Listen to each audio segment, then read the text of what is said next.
Hello, and welcome back to the Modeling Success in Action podcast. I'm your host, Jessica, and today I am joined by Tawnya Jacques.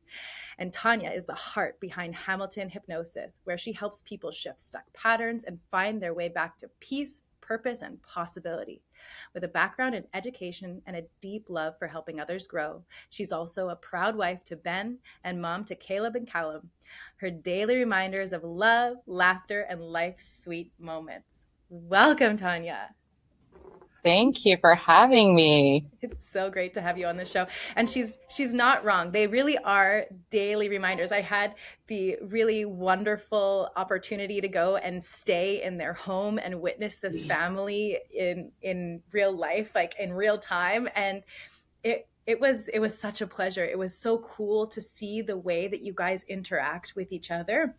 And from what I understand, the way you guys are interacting with each other now is kind of a newer thing. Like this is something that Mhm. you've just started to bring into the house. So I'm going to throw it over to you, Tawnya, and let us know what it's been like for you to have it be the way that it is now, and looking at it like these are the daily reminders of that love. Yeah. Thank you. And it was such a pleasure having you in our home. That was really cool and it was so fun. Um, and just to even resort back to an old way that I used to do things, like to even have someone come over, kind of spur the moment and, hey, can we adjust this? Can we do that? I would have been in like so much panic and fear. And this time I was able to just be like, yeah, cool. This is great. So, and that was a lot of how I was living my life, was in a lot of panic and fear. And that was even, like seeping its way into my marriage. Like, there were so many different fears of like abandonment, or fears of am I getting this right, am I getting this wrong? I felt like I was doing it wrong all the time, as like, Living just oh, I'm living wrong. yeah, yeah, seriously, right? Yeah, like how do I be a, oh dear, how do I how do I be a wife, right? Like how do I be a mom, right? And comparing myself all the time to like other women around me that I thought just had it going on, and all of this self-talk, like a lot of talking in my head, where I didn't even realize how much talking I was doing in my head. And then just holding on to all of this stuff. And I literally like was living in a place where I was like it was very shallow, and like a lot of turmoil going on in my gut, and realizing like, oh, I just have strong feelings, or I have strong emotions, but not even actually allowing myself to cry, which was really weird. Mhm. You're like, yeah, um, you I know, theoretically I have emotions, right? yeah, theoretically that makes sense. I Yeah, know they're there. yeah. Yeah. So it was through the use of finally, actually, after my husband went through a really difficult time with his own health care problems, where we both actually ended up in the hospital. And I was so I have type 1 diabetes, and I ended up in the hospital in the cardiac unit because I went into a full-blown ketoacidosis episode. And the good doctor there told me, something needs to change and you got to figure out your stress levels. Um, because the next time I see you, you might not be walking out of here on 2 feet. So, in the meantime, Ben had come out of the hospital himself, and he started looking into hypnosis and how to use that for himself as an alternative way of helping, his own health issues. And he's like, Tanya, you got to get on this. And I was like, I don't know. So I eventually I did, and we went to our first basic hypnosis training with Robbie Spear Miller through the Burlington Hypnosis Center and Hypnosis Training Canada. And I went in thinking that I needed one thing and came out completely just like blown away, and could see the possibilities. And it was that weekend we signed up for the mentorship program, and really like haven't looked back. Just because we could see the impact that it had just in those 4 days of how this could carry out and carry through, in just helping to better our relationship, as a couple, for myself as a mom, now as a businesswoman with my own clinic in Hamilton, and even like on a spiritual level, which I thought I was doing all the things, but I had so much stuff, so much like garbage and gray matter. It was like I couldn't see through the clouds to actually see God or actually hear him like how I do now. So just everywhere in my life, it's been an incredible shift. Yeah. So was it like night and day? Did it happen like that, or was it a slow process? Like what happened? Because I know a lot of people when they come in and they're thinking hypnosis, they're thinking I'm gonna walk out of here and it's just gonna be a 180 automatically and I don't have to do any work. So like what was it Right. really like for you? Yeah, yeah, yeah. And I think for so many different people and like myself, like I've learned like, oh, you know what? Like, there's certain ways that I learn. Some things I've discovered this through using and teaching and implementing into my own life and all the different things, that there's some things where it was like I needed a lot of evidence that this could actually work, that I could actually have a shift. And then there were other things like on that weekend that changed immediately, within doing like one technique. Yeah. And that led me to believe that if I keep stepping into this and I keep practicing, like I go to the gym. No, I don't go to the gym. I have my own home gym. So when I first started exercising, I remember running to the toilet and puking. And I'm like, oh my goodness, is this worth it? Like, am I going to be able to do this? Because I hadn't exercised for a really long time and it was hard. I was sweating. My heart was pounding. I was in the toilet. It was not a nice sight. Right.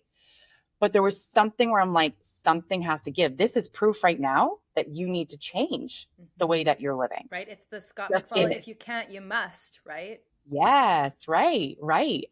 And so the more I did it, the more I practiced it, the more evidence I had to see, oh, I can do this. And oh, now I can lift even heavier. And oh, now I can run a 5K. And oh, now I can keep up with my kids even that much more than I thought, I could before. And so it's like that. It's like building that muscle, and the more you step into it, the more you practice it, the more you just do it. And it's almost like, okay, what do I see myself, maybe some old trigger comes up and I'm like, oh, I can stop. And what do I need? Step into that, do it, and then move on. Mm-hmm. So sometimes it used to take me a really long time to go through some of the, techniques.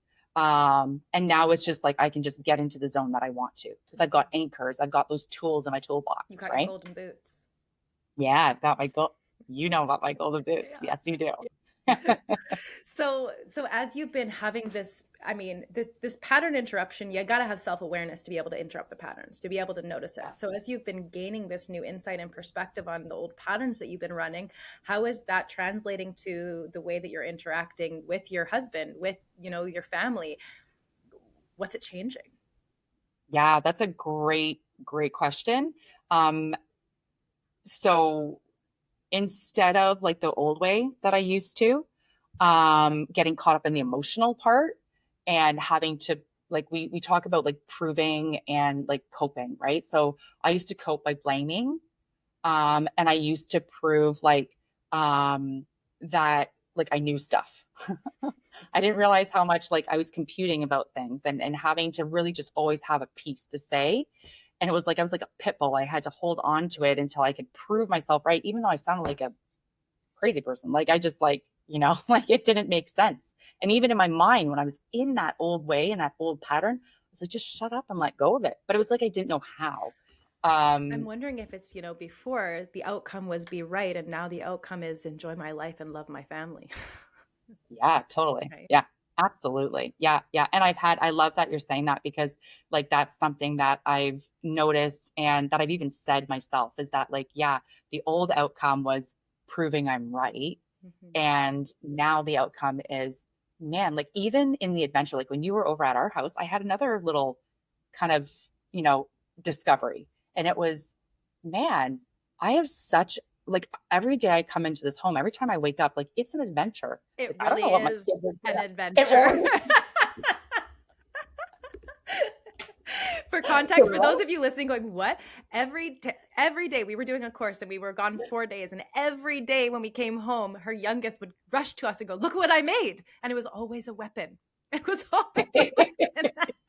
But he was being so creative and he was so excited to show it and to share it with you. And you guys weren't having the reactions like, like me, an outsider, I'm going, get that weapon away from you. You guys are like, cool, yeah, like, wow, like, how'd you make that? Like, you were, and I'm watching and I'm going, wow, okay, how can I learn to like be totally okay with this, like this crazy adventure that we're on right now? So yeah, it's really cool that you're able to even have that perspective. Right. And you know what I love too about what we're learning, Jess, and what we're stepping into every day is just even noticing people outside of the way that I used to, or the way that you used to do things. Like I know because of, what we've been taught or whatever, recognizing like my map of the world, the way I used to view things. Man, there's so many different maps out there. Right. And so like when you were in our home, even like coming back to that, like I was able to see how you perceived things and notice things and respond to things. I'm like, oh, well, I can step into that too. And it's really fun. Yeah. Yeah. So learning from other people, really modeling, really stepping into their world. And it's a cool ride, man. It's really cool. Yeah. It really is. If only there was a podcast about that.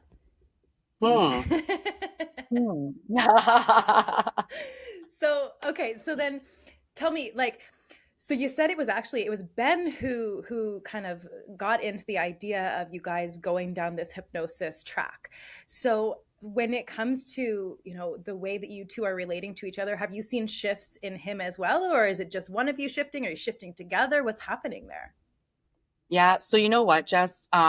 We're so privileged. We're so blessed to be able to be sharing in this experience together, because we're both implementing it and practicing it at the same time, and using it every day.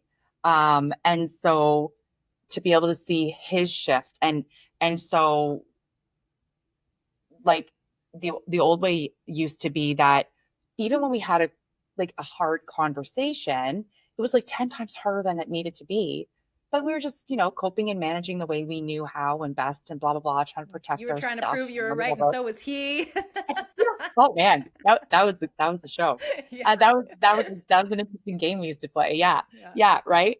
And now it's just being able to literally like, because of practicing beforehand, just to breathe and like see his perspective and to get out of my head and just, okay, this is where he's coming from, right? And this is where he's coming at. This is his thing going on. And to really hear now, actually hear, and also feel like connect with him, like on an energetic level as well, where he's at, and be able to match that. And that it's not about me. So the outcome used to be very much self-centered, which sounds horrible, right? It was like big drama queen. And now it's like, okay, how can we grow? What can we learn in this experience? Or what is it, or where is it that we want to go as individuals or as a couple, right? So like the conversations are just like, they're easy. They really, really are. Because it's no longer about him having to prove anything, and it's no longer about me. And then even judgments are gone. I didn't realize I judged my husband and how much I was judging him. Yeah. Well, and now it's gone. Yeah. I mean, as I'm listening to this, it's, you're in curiosity, you're in acceptance and love of him. But you hear, like, I don't know about you, but I see this all the time in my clinic. Even clients who they're not here on a relationship outcome. They're here for weight loss or for smoking or for something else, right? But they're still talking about how their boyfriend doesn't do the dishes and it's so unfair that they always have to do it, right? Yep. And it's this interesting thing about the idea that somehow a relationship is like fairness, like it's you versus me, and we both got to get ours, right? And being able to drop that away and going, hey, we're on the same team here. Our outcome is good relationship, right? Yeah. Yeah. So like, how did you, drop the stance of like that fairness thing, or being against each other? Yeah. And I love that you were talking about like being on the same team, right? And it was in some sort of conversation quite a while ago where it was, we were talking about our kids and how, the relationship there was still wonky, and like, overall, like looking back, like I have like we've done a good job. We've had a lot of help along the way in a lot of different ways. And so celebrating even like the relationship that we did have with our kids, and now it's just gotten that much better, right? And to be able to see that and appreciate that. But I remember Robbie being like, like you got to decide. And that's what it is. It's a decision. It's a choice. You have to decide that you're on the same team. Mm-hmm. And as soon as that dropped for both of us, then like the communication between our kids and our kids hearing the same message coming from both of us help their nervous system and help them relax as well. And it's cool because they've started noticing, like having experiences themselves where, oh, mom and dad are a lot more chill. And mom's not as nitpicky, and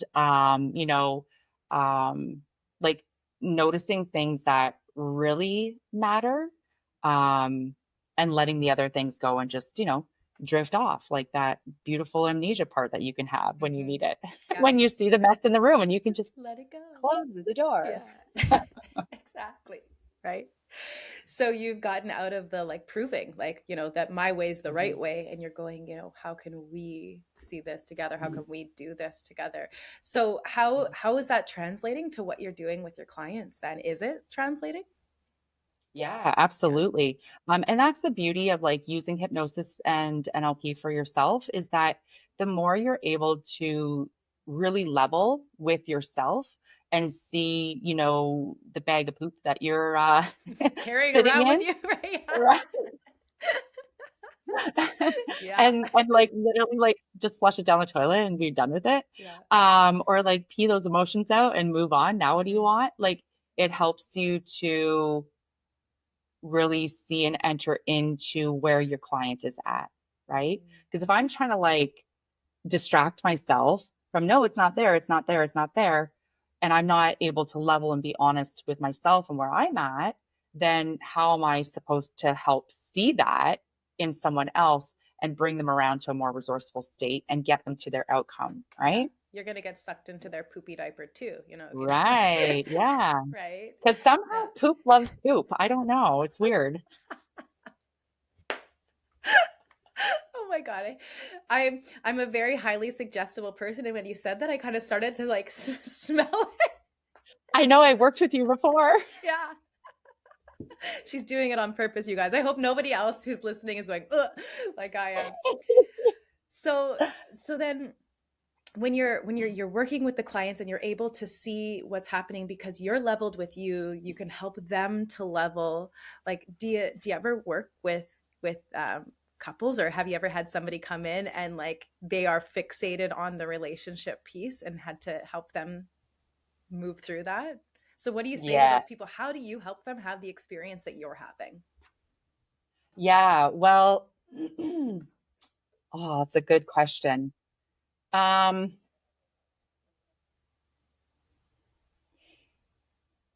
I would say it's through like a combination of just being really curious, right? Because it's like for myself too, and what I see and notice in my clients, and most likely because I see it in myself, is that the relationship is like boom here, right? Okay. And then the kids and the doing and the this and the that, it's all distraction from really seeing, okay, well, what is it that you want to decide to do about it? You know, and just asking those questions of like, okay, this is where you're at right now. This is the frustrating. Well, what would you rather see? And allowing them to really get into their senses about how is it if none of this was in the way, if you had your outcome, if it was, everything was let go, what would it be that you would see? What would it be that you would hear? What would it be that you would feel? And then really allowing them to really fantasize about that and exploring that possibility. Mm-hmm. Yeah, it's And interesting. it's amazing. Yeah, go I ahead. was going to say it's interesting too. Like, what would happen if none of this was in your way, and then also realizing that it's actually not in your way right now. You're putting it there, but Mm-hmm. it's not. It's not standing in your way, right? Mm-hmm. You're Mm-hmm. imagining that it's there, Mm-hmm. right? Yeah. Even though all Yeah. that Like stuff exists, right? Yeah. yes. Yeah. Mm-hmm. And I was actually just working with a client earlier this morning, and he was talking about like being really distracted with all the stuff on his desk. And it's kind of the same thing when you're in a relationship and you can only see all professionally speaking shit they're doing, Yeah. right? It's like having a whole bunch of papers and all the things on your desk. Like you see all these things, right? So even just like, okay, for example, like look at this picture on my wall. Just look at that picture, really fixate on that picture. Just look at that picture. And now, without taking your gaze off of that picture, tell me what else is in the room. Tell me what else is going on in the room. And it was really cool to see because he had this feeling of just like this crushing in and this folks, and he got like a headache, Mm. right?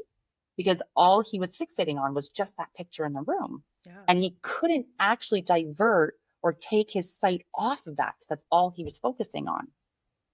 And so then allowing him, giving him permission to now take your sight off of that and just choose, look around, just do a scan around the room and choose now, what do you want to focus on? Mm-hmm. And so the pressure immediately left. And there was like, even like this physiological body change, right? That happened where there was just like this, oh, and then I get to choose what I want to look at. Mm-hmm. Yeah. And then being able to, go from there. Yeah, So, yeah. it's true. I mean, when we can get outcome oriented, it is like you're just, you've got the tunnel vision, you're focused on that outcome, and all the other things, they can just you can let go of them, or, maybe you just stop and you go, oh, that's nice. And then you just keep going, right? Like, Yeah. right. Yeah. And a lot of times it's like that selective amnesia, like, I'm just going to cut that and just let it go. Okay, right. bye. Like, Yeah. Yeah. And I think that's sometimes the biggest thing where it's like, well, I don't want to let go of that, or I don't have to let go of that, or I'm justified in holding on to that. Right. Do you know the story about the monkeys Tell me the and story about the monkeys. okay. So there's these special, very smart monkeys in this faraway land. And there's these very, smart hunters that hunt for these monkeys. And so what they'll do is they'll get a glass jar of peanuts, and they'll put it at the base of a tree. And it's a trap, of course. And so they just wait for these monkeys to come along. And soon enough, these monkeys come and they sniff out these peanuts, and they put their hand in the jar and they grab onto these peanuts. And there's some of these really smart monkeys that stay there the whole time holding onto these peanuts until the hunter comes along and fully entraps them while, their hand is still in that jar holding onto these peanuts. And so what they don't realize is that if they had just let go, of course, to the peanuts, they could withdraw their hand and be on their merry free way again. So it's like that in life where like we feel so justified if I can only get those peanuts while still holding on. Yeah. Sometimes you got to let go of those peanuts and know that there's a tastier snack somewhere else for you that's easier to get to. Yeah. Right. Yeah. And it's like the things you're holding on to, you think are so smart, and yet it's just sabotage. And it's got to be that way, right? But while that monkey's got his fist in the jar, he is in danger. Right. Yep. And in life, when we're holding on and we gotta have it be a certain way, we're putting ourselves in way more hurt than we need to be in. Right. It really is that letting go. So you got to believe in, that there is another snack out there, that the peanuts aren't the only thing. So how does faith, work? Like, how do you use faith to support what you're doing? Does it come in? Oh, it totally does. And there was at one time, there was a part of me that was really struggling, like with, well, how can I be trusting in a God where, like he provides, he gives all the answers. He's the one that I'm supposed to only solely be depending on, and not recognizing that this tool that he's given and blessed me with in experiencing and discovering is one of the things that he's giving me that I can depend on. Right. It's like he's giving me a tool. It's like, the story where there's a guy and there's a big flood and he prays to God, God save me, God save me, God save me. And he's holding on. Right. Yeah. And so God, brings, like along comes a boat, right? And then along comes the helicopter and then the ladder. And he's like, God will save me. And it's like, yes. And then he gets to the pearly gates and he goes, dies, he goes into heaven. Like, exactly. I sent you a boat. Yes. Yeah. Right. Yeah. So this is like a lifeline. Yeah. And if I hadn't taken hold of that, like I'd be sunk. Yeah. I'm sure, as far as faith goes, God would have sent me something else because he is good like that, right? But it's really cool because personally, what I do before I do any kind of NLP technique or hypnosis or like a hypnosis audio or anything like that is I will pray to God and I'll ask him, God, come with me in this journey and show me what I need to see and teach me how, I can choose differently, what I can let go of and what I can move on into. And so it's like, so you step into faith before you do any of the other stuff. Yeah. Yeah. Yeah. Yeah. Yeah. Right. And for everybody, faith feels different, right? Or it looks Yeah. different. Maybe they're trusting in a God that's of their religion, or maybe it's the universe, or maybe it's nature, or, that just the divinity of all of the millions of, things floating around that, that consciousness that we're all connected to. But having the ability to tune into whatever that means for you can really set you up to be able to take all the other lessons and accept all the other lessons. Right? Yeah. So before we wrap up here, because this has just been such an awesome conversation, but before we leave it off, is there anything that you feel like maybe you want to share with the people who are listening so that they can start on their own journey with this? Is there something that you've been holding on to or that you believe in, or even that you practice for yourself that's really supporting you? Yeah.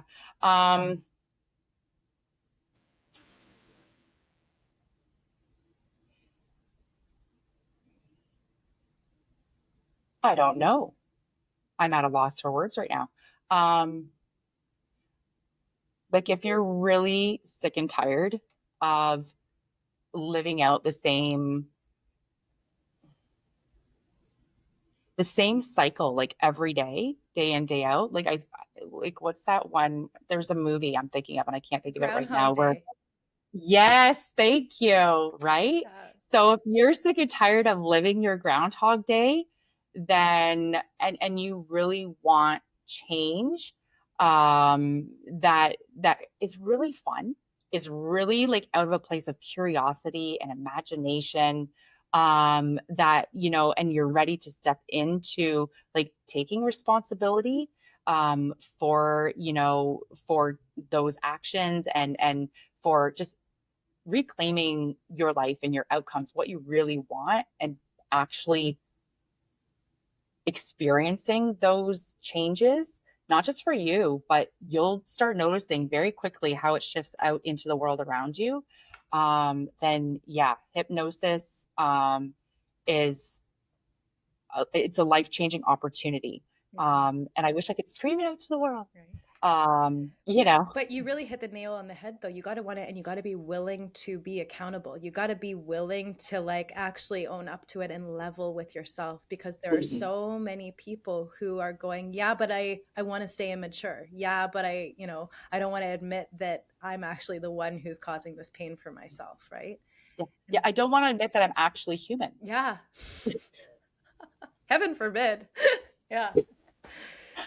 Yeah, who knew? It's true. So, hopefully... And really having like a sense of humor. Yeah. That's something that I've really learned. Like, it's so cool because like that was something that I craved. I'm like, but I want to be more funny. I want to have more fun, like, and to laugh at myself, just to let go of it. And that's something that it was something small that I didn't even realize until I was able to let go of some of the other baggage, where I was like, oh, well, cool. Now I can just, do that more. Well, isn't it nice that life's more fun now? Right? Yeah. Yeah. And isn't it cool to realize that you had this option the whole time? Right? Yeah. Right. And so does everybody else, right? Regardless of what the circumstances of your life are, right? Of what's going on, you can always choose to see the humanness and laugh at it and appreciate, Yeah. That's right. Yeah.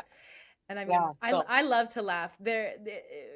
I measure how much fun I'm having in any given experience by how much I'm laughing, right? And so sometimes I just laugh at myself to make it fun.